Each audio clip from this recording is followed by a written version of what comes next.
Alright, welcome Great. to Roundtable Discussion with the producers of Twice Rolled Tales. It's exciting! We're Yes. here! If you guys don't mind, let's start by having each of you just do a quick little intro of who you are, maybe as a person outside of role-playing, how you got into TTRPGs, and then maybe a little bit segueing into your aspect of getting into TRT itself. Hi, I'm Linnie Schell. I am the creative producer, so I do a lot of the GMing and a lot of like the creative module work right now. Hopefully more people will be doing stuff in the future. It's gonna be very exciting. But my background is in immersive theater and like props and set making, so I did a lot of world building, not necessarily working with actors. And as I think like the D&D and tabletop communities kind of exploded in the past couple of years online, I saw like how many different worlds and creative things you could do, and I ran a couple, and it was really fun, and it was all of the things I love about world building, and then also working with creative people, and it kind of snowballed from there very quickly. That's good. Yeah. Yeah, I mean, like that. I mean, yeah. That's how we got here. I ran a couple, and my friends were like, "We're making a company now." And I was like, "Great, you guys do all sorts of all these other things that we will need to make this work." This was a collaborative decision. But yes, that's more or less how it happened. Also, I should say hi. Hi, my name is Emily Tworek. I am the managing producer for Twice Rolled Tales. I come from a theater and creative writing background primarily. So I used to business. Oh yeah, that too. So I used to do a lot of acting, and then it's like some more behind the scenes stuff during college, and got a dual major in theater and business. So I know how business works more or less. She is the business. I'm the business person, and so I also manage like all of the social media and all of that good stuff. I played a couple like TTRPGs during college, like really casually, like one or two sessions of things that never went anywhere. But yeah, during the pandemic, I got really into watching like TTRPGs online, and then Linnie was like, "Hey, you want to play?" And since then, I've just been kind of hooked. And so when the idea came about to like make this into a real thing, it was like, yeah, let's do it. Jumped right on it. It was collaborative, but she bullied us into all of the paperwork, which was amazing and incredible and so needed and very official. Oh yes, because neither of us was ever going to do it. I mean, we'd have gotten around to it at some point. Maybe. But The world may never know. We all lift heavy on the creative, but you wield the paperwork. I do wield the paperwork with an iron fist. It's terrifying. Yeah. I think I fall a bit more on the business side of business rather than the business. I'm Phoebe Zimmerer. I'm the technical producer for Twice Rolled Tales. I come from a film background, though that background is mostly focused on screenwriting, but that did still mean I had the like camera and sound experience. I mean, you understood etc. anything about cameras, Yeah, so that was true. already heights we could not achieve. I also edit all of the footage and campaigns that we record. I first started playing tabletop games in college, which I feel like a lot of people do, but it was fully like I started and never stopped. I cannot think of a stretch of time longer than a month since then where I haven't been actively in a campaign. And this was, although I think I played a couple. Okay, playing with you was the first time I played a non-5e system for more than one campaign in a row. And so I think you've definitely gotten me branching out a lot more into different systems. Yes. Do you have different favorite systems, certain ones you love, certain ones you stick to, certain ones you're looking forward to branching out more into? I mean, I have a soft spot for 5e, just because I played it for so long. I feel like it's it's the security blanket system. It's always, like, I just know it so well, and so it's always easy to go back to. But I have genuinely, like, Call of Cthulhu has really been growing on me. There's just something so nice about the simplicity of the system, but also the specificity of it. Where, like, you get to still have those focuses and, like, you can min-max your character, sort of, without having all of these complicated systems the way that 5e does. And I think, it also works especially for the stories we've been telling. So, like, I started in Call of Cthulhu. That was the first one I ran. I've run a couple in 5e, kind of Spelljammer in there. But, like, pretty much everything has been Call of Cthulhu in terms of, like, the dedicated stories and campaigns. And, I really like that because I want to tell stories that are more human-based and less based in, like, magic and fantasy, at least in the players. Like, their agency is very much the agency of a human, like any one of us. And so I love that Call of Cthulhu gives you options to make really human characters, so it fits in well with the very human stories we want to tell. Because it's like, you could tell the same kind of story and not have monsters. The monsters just make the story more fun. Right. And, like, as someone who's relatively new to TTRPGs, I personally have, like, felt a little intimidated by 5e in the past, of, like, oh my god, there's so much to learn, and it feels like it would take, a long time to actually be able to, like, play it well. Like, you can pick up 5e and, like, play it okay, but to, like, really understand what's going on, like, it takes time and kind of, like, growing up with a campaign, and growing into a campaign, rather. And so, like, yeah, the first time I played Call of Cthulhu, I'm like, oh, okay. I made my character very wrong the first time. Well, I had no idea what I was doing. None of us had ever played it, so yeah. It was a murder mystery where none of them had any points in stealth. So that was a choice. Hilarious. In my defense, I had heard about what everyone else's characters were, and I was like, oh, well, it doesn't make sense for my character to be stealthy. But at least two of these other characters absolutely does, so I'm sure they'll have points and stealth. Not a single point. No 4 players, no stealth. Yeah, but I love that. Like, I like 5e in terms of its ability to, like, to tell really big and great stories, but it's a lot for a beginner, and then we tell such narrative-focused stories, it never felt really necessary when we were perfectly willing to, like, support things that could be that could be put down in rules, but we were willing to just kind of, like, keep it loose, and no one was really trying to min-max or really focus on the specifics of the mechanics, so it worked for us. I think the more streamlined systems are also make a lot more sense for one-shots, which we do a lot of. Yeah. Because there's so much that goes into a character build in 5e that odds are, like, it's really dependent upon you playing the game for multiple sessions in order to even have the opportunity to use all of that. And, and then some systems, like, just don't work for one-shots. Like even Call of Cthulhu, we ended up pretty heavily modifying. Kind of, it's not quite as obvious, but we do a lot of, like, chase scenes. We don't use the official system because it takes too long. Our sanity rules are different. They're, like, more streamlined, and they take shorter time to recover.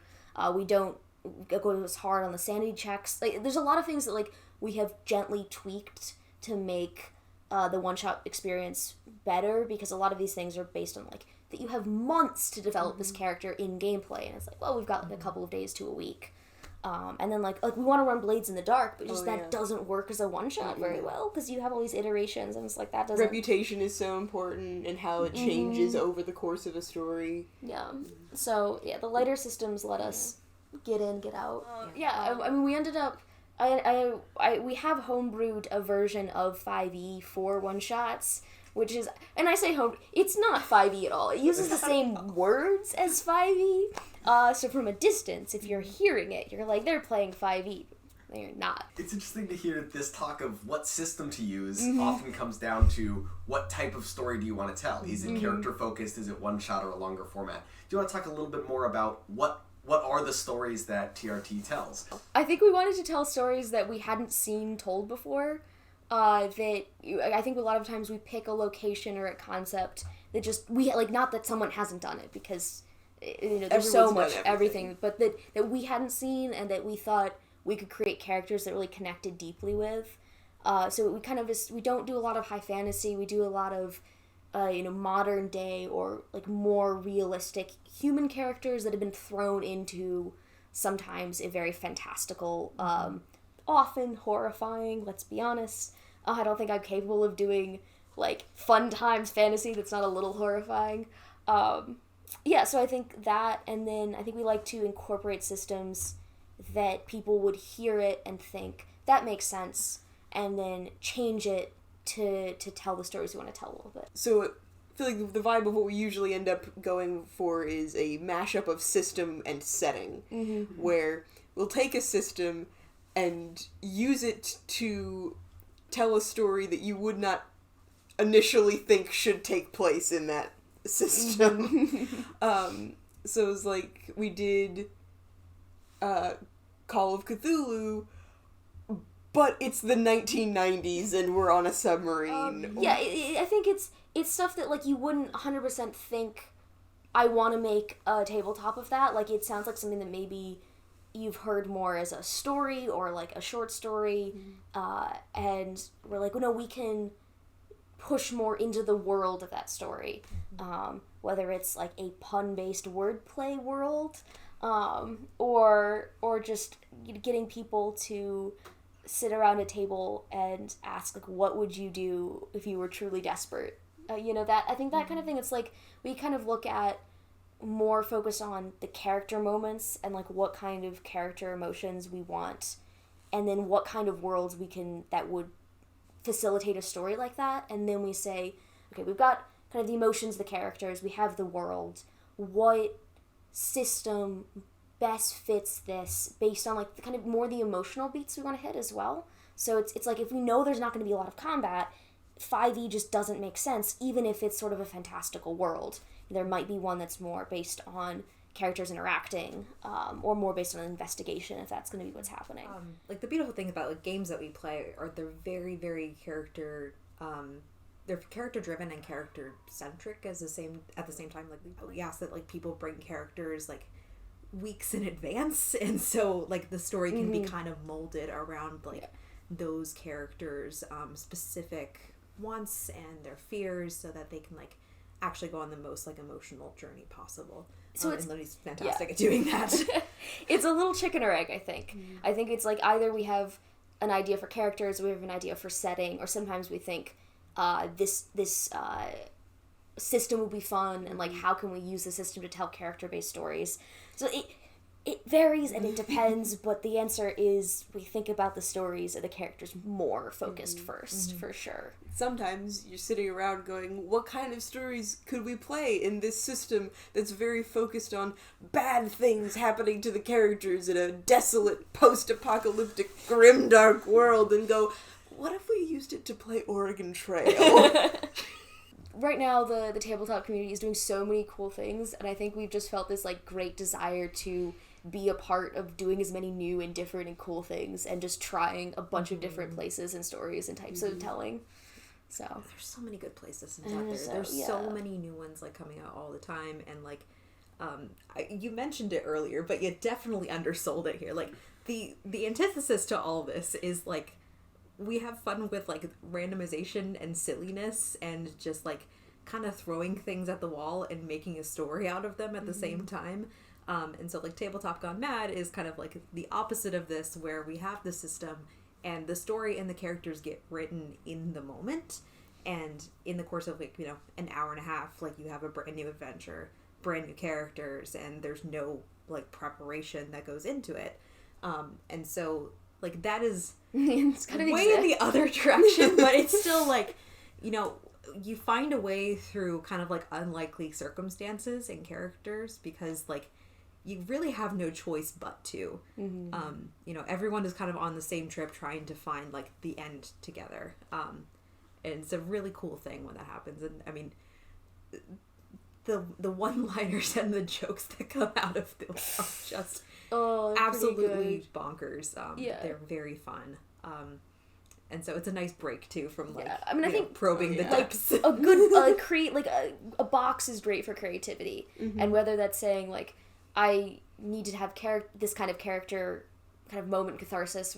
I want to set up the opportunity for the characters and the actors to explore that, or just being like, we're gonna show up and in 10 minutes we're gonna make characters, character sheets, the entire encounter, the entire world the encounter takes place in, and then we have an hour to get the story out. Go, go, go, go, go, you know? Yeah, I think we just, wherever it is, I think we're just trying to find the limits of the current medium and push beyond that. Linnie, specifically as the person doing the majority of GMing for these campaigns, what's your philosophy towards making that experience happen? Whether it's something like Tabletop Gone Mad, where a lot of the prep happens in the moment, or a longer form story where a lot of the prep happens beforehand. How do you create the experience you just talked about and the story you talked about for the players and for the audience? I mean, I think I'm so gifted, and like the people that we work with are so amazing. But I think we're like, no matter the players, even if they're new or haven't been a part of it, like it's all about giving them structure so that they understand the world, like they understand the kind of the limits and bounds, and then just giving them a bunch of fun material to work with. Like, you're really creating scaffolding, and so people want to understand, like, if they put their foot out into the void, that there's going to be something to land on, but then you don't want to put too much around that scaffolding. You don't want to, like, force them to be telling a certain story. It's just, like, they know that they're going to, like, land somewhere safe, and that you have them, and that the rest of the people at the table, like, have them in the story they're telling, but then give them the freedom to, like, go whatever direction. And like, I think I really enjoy understanding their characters so that I can put stuff in their path. Like, doesn't, like, you know, it doesn't tell the character's story, but it's like, I know that this character is looking for these things, or, you know, has had fears and doubts in this area. So it's like, I will put, like, just, like, little narrative hooks, and if, you know, if they want to chase those and chase that bait, you know, then I love working with the actors and the you know, they're on their character work to, like, you know, tease that out. But it's like, if they don't want to chase that, we've got some other stuff over here. Yeah, so I think just a really safe, solid foundation, and then just lots of room to play on top of that. Yeah. Cool. And then maybe for the players, what's your philosophy to approaching specifically a Twice Rolled Tales game? Is it different than you might approach other things? What's the collaboration with a game master who you obviously know very well? Anything you want to say in that regard? It is very much a battle of whether or not to fight or immediately give in to my first instinct. Because almost always my first instinct is whatever is the funniest possible thing I could do, and sometimes that's not the vibe. So there's definitely a lot of time that I put into trying to, like, hit that balance of having these characters that are absolutely ridiculous and fun to play, but have enough of, like, an emotional hook at the center to still be interesting as a person. And that's still worth exploring about, like, what their hopes and fears, etc. Yeah, I mean, I've not played with really any other DM or GM. So, I mean, like, character creation for me and, like, playing these games has been and always has been a really collaborative process. She just, her character background, she just sends me, it's just a thing of fucking beauty. It's a thing of beauty. It's never, like, too much information. Like, it's not just, she's not writing pages for no reason. They're all really well thought out and just really interesting. And I always, like, look at them and I'm like, oh, you've really, like, in our conversations, you've really understood where I'm going with, like, this particular story. And then I hope, like, you feel that I understand where you go with your characters so that we can kind of, you know, it's really beautiful when all those layers can be built up, going back and forth, and it just creates a really strong foundation to start your storytelling from. Yeah. It's a great, like, it's a great exercise of trust and also just artistic collaboration. Like, I mean, even before this, like, we've worked together as, like, artistic collaborators before and, like, co-writers on things.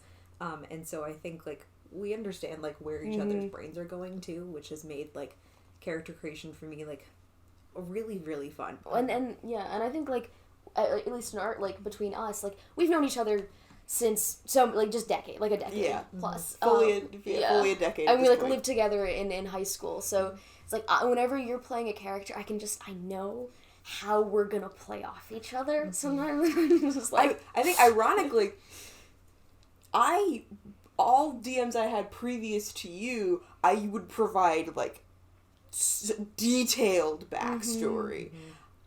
I think I'd give Linnie like 3 sentences at most, and really what happens is I like knock on their door. We currently one day. live together right now, so a lot of that is just What happens is I knock on their door. I say I then riff in front of them for 5 minutes, and I'm like, so I'm thinking that's the character. Yeah. There's a lot of like. Let's do a bit for 5 minutes. Be like, so you get it, right? Yeah. But it is so much fun to like to understand the characters and really be able to build a fun world. And just I love that. I love it so much. And then like I think that's the amount of player buy-in you get as well when players like really believe that the effort they're putting into their character is going to be rewarded. And not just in, like, that the story is going to be good, but that, like, their particular character is going to get a moment or collaboratively an experience that, like, that, you know, that pays off the thought and care they have. You guys touched on both some of the inspirations you had. Talk about what inspires you, what currently exists in the world that you saw and went, oh, this is really cool, we can be part of this kind of wave. We all know, Dimension 20 was a huge... We watched a lot of it. Like, in the past couple of years, you know, when we were all stuck indoors and not able to do anything, we may have consumed a lot of Dimension 20 content. Just like, quite... I think it really helped to sort of make us and a lot of other people realize at the same time that you could tell stories with D&D that didn't take place in D&D. You could do things other than that sort of high fantasy world, and it just really like kind of opened our eyes to the limitlessness of the stories you could tell in this setting. And I think personally I grew up, you know, I wasn't allowed to watch TV, I wasn't allowed video games, so I really just had a lot of books. And I spent a lot of time as a child reading, like, story like fairy tales and stuff that's about, like, mythology and just a lot of, like, not necessarily fully concrete, realized stories, but a lot of information about the characters and worlds in which a lot of this folklore would be in. So I kind of came to this with this, like, background knowledge of all of these characters. And I really wanted to see that brought to life. And it's kind of like, this is the way I know to bring them to life. So, you know, if like, I can think of all, like, the interesting, cool places I've been or heard of and think, is there a story that other people want to be a part of in this? It's like, whether it's, like, from travel or just reading from lots of books.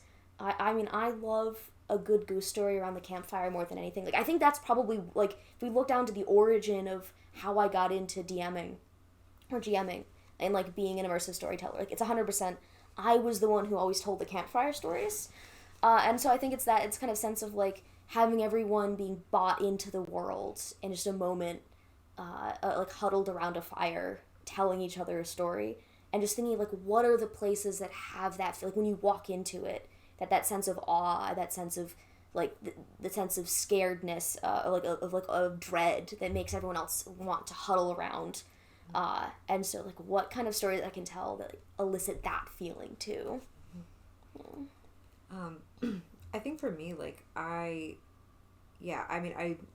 I said before, like, I'm pretty new to, like, the TTRPG world, and so, like, I'm coming to it, like, with more of a background, like, a little bit in literature, a little bit of, like, film, a little bit of, like, video games, a little bit of, like, all these kind of cultural touch points, and for me, like, TTRPGs really opened up, like, telling stories in brand new ways that I had never really even thought of before.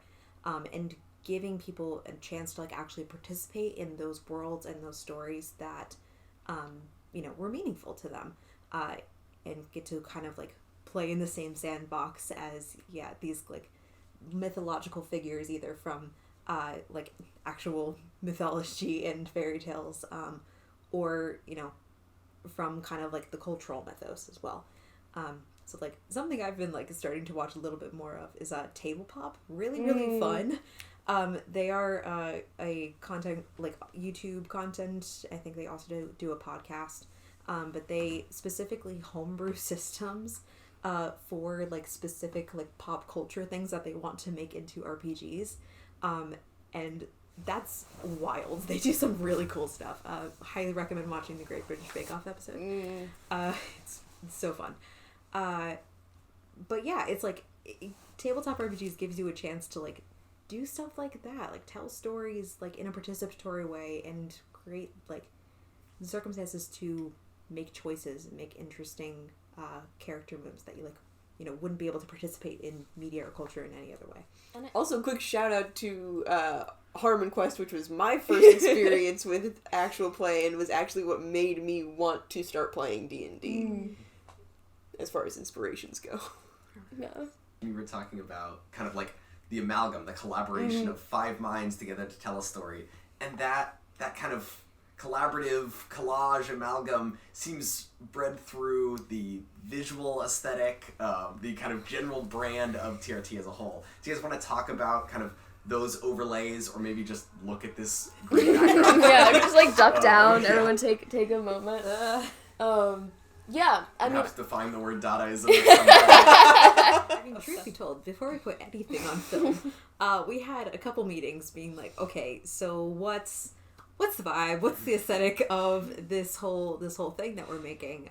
Because we do kind of use it as like a guiding force almost for some of the stories that we tell, and it's like we wanted to choose something that felt expansive and that felt inclusive of, you know, many different time periods and settings and potential moods and stories. And so like an art style like I brought up to the discussion was like, hey, what about like Dadaism, which is like, you know, a very absurdist form of art from like the 1910s through like 30s ish. It was like very modernist, and it used a lot of like early photography as well as collage elements to kind of create like these. Sometimes they had some sort of like cohesion, and other times that was just not the case. But it was a very popular movement of like taking everyday objects and either like giving them an unusual purpose or juxtaposing things in like interesting ways, which kind of goes back to like our like setting and like setting and system mashup idea. We like to put things together in kind of unexpected ways, and it leaves a lot of room for us to tell a lot of different stories. So we kind of take a maximalist approach to things. Honestly, we are not minimalists here. What I liked about the Dadaism too is that it feels very focused on the dichotomy of things. It simultaneously invokes the old and the new, the absurd and the horrifying, and that felt extremely on brand for the kind of campaigns we had run at that point. Yeah. There was also like some art that we wanted to make, but none of us are good enough at Photoshop to make it. We are good enough at Photoshop to collage. Yeah, there was a little bit of pragmatism in there. Yeah. But I think it really, the style really works. And It works, yeah. And yeah, it makes whatever story we tell feel like it still belongs in the Twice Rolled Tales, pantheon, which was important to us, because it's like, we're not telling a bunch of random stories. They do all feel connected, even if some are funny and some are horrifying. But yeah, I think some are both. Many are both. Many are both. Those are the best ones. Those are really good ones. Yeah. What is maybe from each of you, what's something you want to make sure the audience leaves this video in whatever form knowing about TRT? What's something you really want to make sure gets communicated about the brand? We have a Patreon.